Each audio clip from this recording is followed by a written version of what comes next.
Good morning. It is Monday, the 11th of May. I'm Maeve McMahon, and this is Europe Today, your daily date with European news and analysis, live here on Euronews. Coming up, EU foreign ministers gather in Brussels for talks on the ongoing war in the Middle East. Joined by Canada's Foreign Minister, Anita Adnand, they'll be discussing the diplomatic deadlock between the US and Iran after President Trump slammed Iran's counter-proposals as, quote, totally unacceptable. And while the European Union celebrated Europe Day on Saturday, the Kremlin staged its annual Victory Day parade in Moscow. President Putin defended Russia's full-scale war in Ukraine. He criticised NATO and also hinted that the conflict could be nearing an end. We'll debunk his speech. And Hungary has a new Prime Minister. In an inauguration ceremony that took a rather lively turn, Péter Magyar was sworn in to lead the country for the next 4 years. Excitement levels were so high that the stage literally turned into a dance floor. And the World Health Organization says there's no cause for panic after a cruise ship linked to the hantavirus outbreak docked in Tenerife. Passengers must remain, though, in quarantine for 42 days.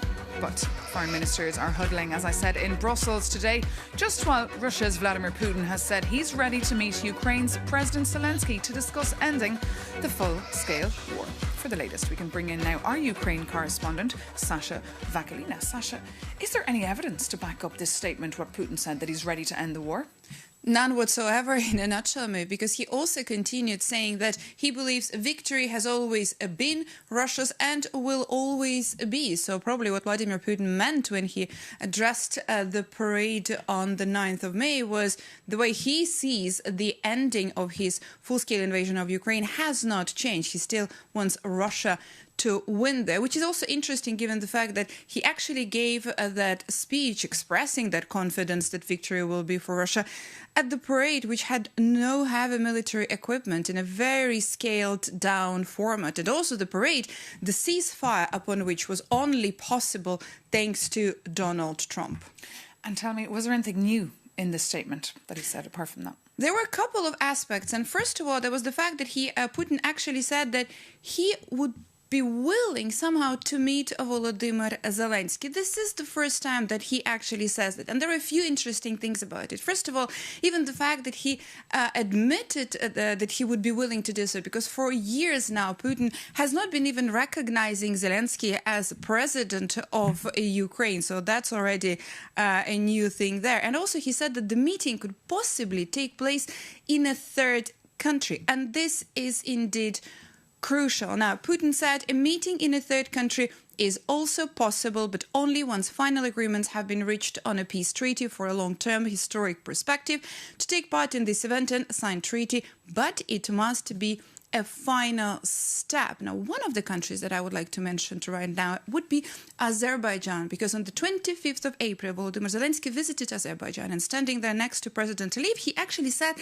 that he would be willing to meet with Putin in Azerbaijan. So there is this possibility there. And another thing is that Putin also said that he doesn't mind having a EU negotiator to help get closer to that moment. He did specify, though, that there could be any leader, according to him, who has not said any, quote, nasty things about Russia, unquote. And then he did float the idea of who could that be and who he wants to see as a negotiator. And here he knows very well that that candidate is a no-go both for Ukraine and for the European Union. And Sasha Vakalina, that candidate you're mentioning, of course, is the former German Chancellor Gerhard Schröder. Putin has said that he could be the right mediator in the Russia-Ukraine peace talks. And we want to hear now how Germans have been reacting to this idea. So we can head straight over to Berlin and bring in our correspondent, Laura Fleischmann. Good morning, Laura. Can you just remind our viewers this morning who Gerhard Schröder is and why Vladimir Putin likes him so much? Good morning to you too. And well, with Schröder, Putin brings one of the most prominent and also most controversial political figures in Germany into play. Schröder was the German chancellor, a social democrat chancellor from 1998 until 2005.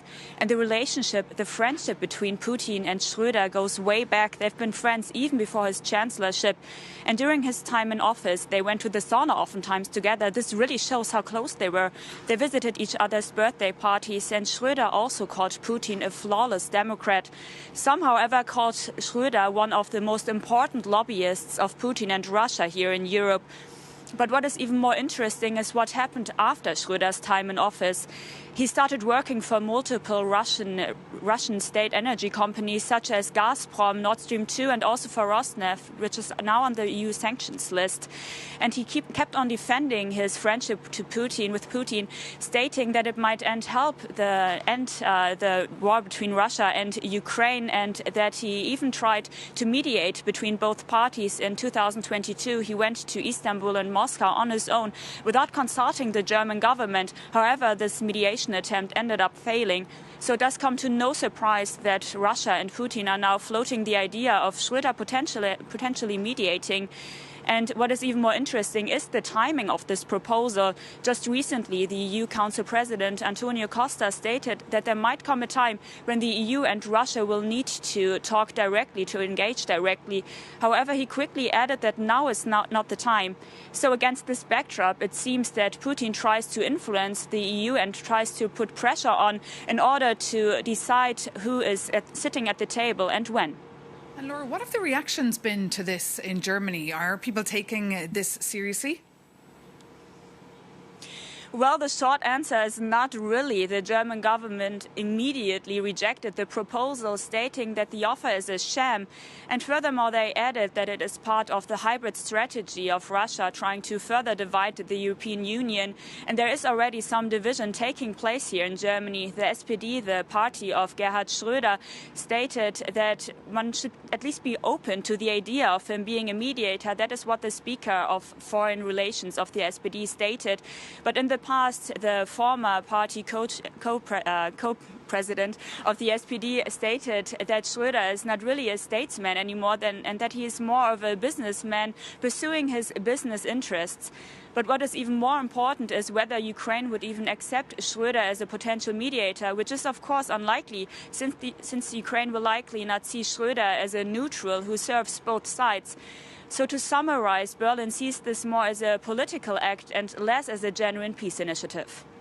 Okay. Laura Fleischmann, thank you so much for that live update there from the German capital. This is a topic, of course, that will be making an appearance at the EU Foreign Affairs Council meeting taking place today.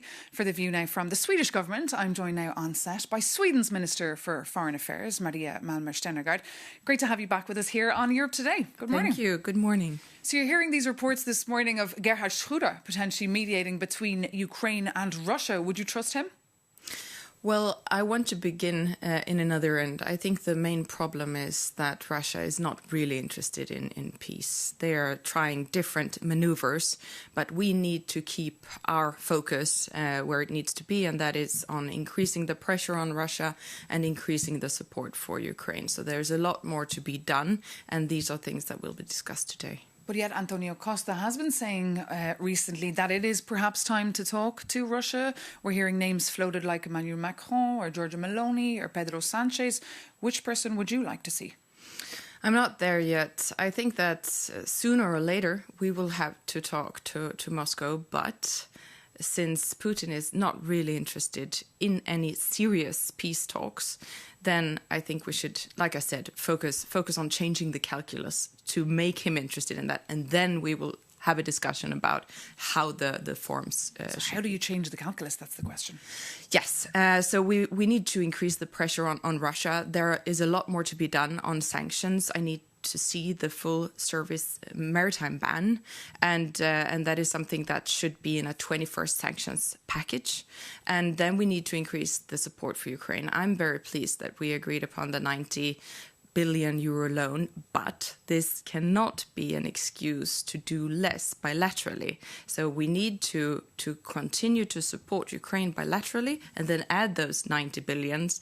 Then that will make Ukraine a lot stronger. And we see how Russia is getting weaker and weaker, having problems recruiting new soldiers. And look at the big victory day, there was a very small victory day with no display of military hardware because the Kremlin was afraid of Ukrainian drones. And just bring us inside the council meeting today. How has the mood changed with the new government in Hungary and a new Hungarian foreign minister, Anita Orban? She won't be there today physically because she's having her hearing.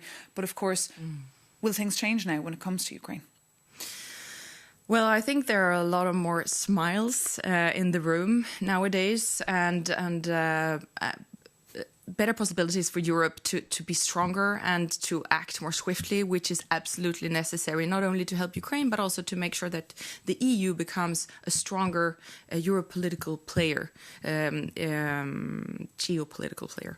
And yes, I'm very hopeful that with the new Hungarian government, we will be able to make those decisions that are absolutely needed for Ukraine. But we'll see what happens in Bulgaria. And on your plates, of course, today, the diplomatic deadlock between the US and Iran. It feels sometimes like the EU is just staring at the Strait of Hormuz with absolutely no say in the matter and just hoping the problem will go away. Well, we are preparing for the next phase. So once we have a lasting ceasefire or a peace, then that is the time when Europe should bring assets and make sure that we keep the strait open, because that is so important for international trade and also for our growth. But we are not going to enter this war during these circumstances, but we are preparing, and that is very important because we want to contribute. You want to contribute. And of course, you're opening a spy agency, I believe, in Sweden as a reaction to the full-scale war in Ukraine. Tell us about that, and do you have the voters on board, given this year you have big elections as well in Sweden? We have big elections. There is going to be a vote this summer on the new agency. I am convinced that this is something that should have been done a long time ago. We are now members of NATO. We align ourselves much more with the services of other countries. We need to develop technology a lot more, become better at looking into open source intelligence, and all of that is on the plate of the new agency. And on those elections taking place, Israel-Sweden relations will also play a big role. We know that Sweden did recognise the state of Palestine, but this decision could be reversed. Which camp are you in here?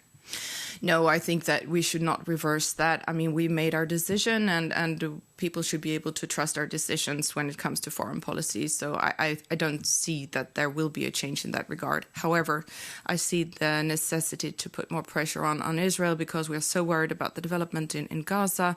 Not a lot focus there right now because there is so much going on in the rest of the world, but the situation is still horrible for people living there, and the situation on the West Bank is deteriorating. So we need to put more pressure on it. And today you could sign off on sanctions on violent settlers in Israel. I hope we will be able to do that, but we should also move forward with sanctions on extremist ministers in the Israeli government. Okay, Minister, a lot, of course, on your plates today at that foreign ministers meeting, as always. Thank you so much for coming in to us. But now, moving on, Brussels is still digesting the outcome of the local elections in the UK last week that saw the former Brexiteer Nigel Farage rise through the ranks. 10 years on since the Brexit referendum, the question now is what this result will mean for EU-UK ties and, of course, the political future of Labour's Keir Starmer. Our Jakob Janis takes a look. To the victor go the spoils. Nigel Farage's pro-Brexit Reform UK party became the biggest winner of last week's English local elections, gaining over 1,400 council seats. We have absolutely stormed it.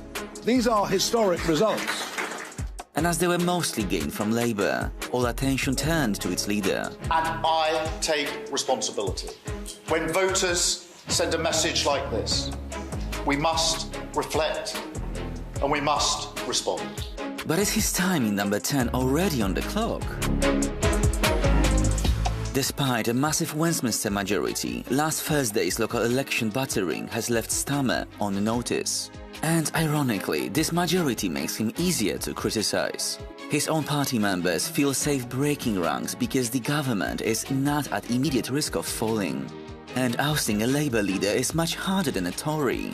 According to the Labour Party rulebook, rivals need 81 MPs to go public, just to trigger a vote. And while the trade unions and party members stay quiet, Starmer holds a structural shield that makes him safer than the headlines suggest. And with Britain's economy hurt post-Brexit, Starmer is pursuing a high-stakes pivot.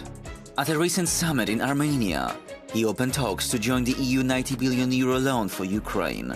And it seems to be a cash-for-plate strategy. The UK helps to pay the interest in exchange for British defence firms accessing EU contracts. Ultimately, Starmer's future depends on how the next election is framed.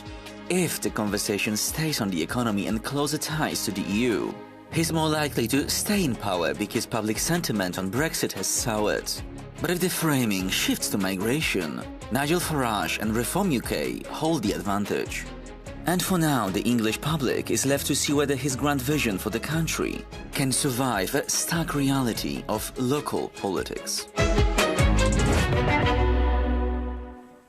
Jakob Yanis there on a story that's been closely watched here from Brussels. But now, just over 1 month or under 1 month after historic elections, Hungary's new Prime Minister, Péter Magyar, was sworn in on Saturday in Budapest, bringing an end to Viktor Orbán's 16 years in power. Tens of thousands of Hungarians gathered outside the iconic Parliament building in Budapest to celebrate the moment. For more now on what challenges face the new Prime Minister, I'm joined by our Hungarian correspondent, Sándor Zsiros. So we're looking at those pictures there that quite frankly resemble a festival or a big, huge party, but huge expectations now on Péter Magyar. Their voters are euphoric, but the question, will he be able to deliver? Tell us more about this moment. Well, good morning. As you said, Péter Magyar made sure that everyone in Hungary during the weekend talks about his inauguration. They made a huge show, a huge festival out of these events. There was a children's choir playing in the chamber. Some deputies were crying. The minister was dancing. Péter Magyar made even the DJ. And then overnight there was a huge festival, a huge fiesta celebrating the end of the Orbán's government and the start of the new government. Now for the substance, Péter Magyar said that this is not a simple change of government, but a change of system, and he's opening a new era in the Hungarian history. He criticized Orbán for his corruption, and he warned for investigations against him. He also called for resignation of the Hungarian president, Tamás Súlyog, whom he called a puppet of Orbán, and he called for a new style of governance in Hungary. Let's take a listen of what he said. Egy országot fel lehet emelni néhány bátor és tisztességes döntéssel. A country can be lifted up by a few courageous and honest decisions, but it can also be destroyed by selfishness and arrogance.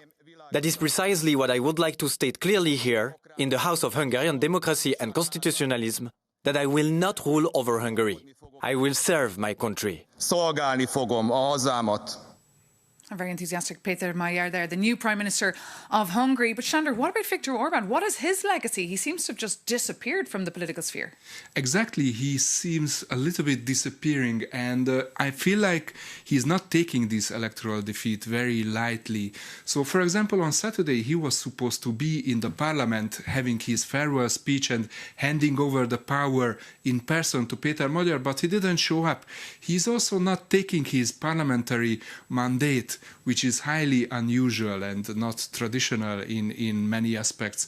But Orbán wants to continue his fight. He wants to stay as a head of the Fidesz party. He wants to reorganize Fidesz party, but there are cracks already on his legacy, and what we call the Orbán system is already cracking. There are many investigations running already against his associate, for example, for corruption or misuse of power. Many of his associates are trying to change sides and trying to get connected to the new government.